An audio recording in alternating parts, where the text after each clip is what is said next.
शिरळ चिपळूण येथील शिरलकर मोहल्ल्यामधील नाटगावकर रोडवर गुडघ्याभर पाणी जमा झालेलं आहे। त्यामुळे तेथील ग्रामस्थांचा चिपळूणशी संपर्क तुटलेला आहे।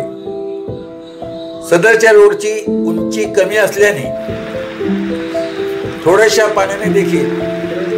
पावसाने देखील तेथील पाणी जमा होते व ग्रामस्थांची इमर्जन्सी मध्ये खूप अडचण होते।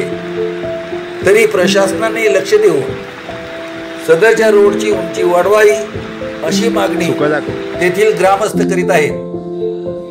कोकण समाचार न्यूज चॅनल, जमालुद्दीन बंदरकर।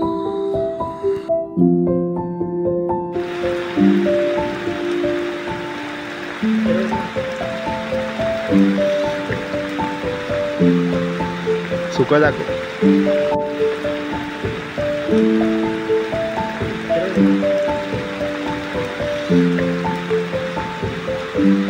सुका दाखव।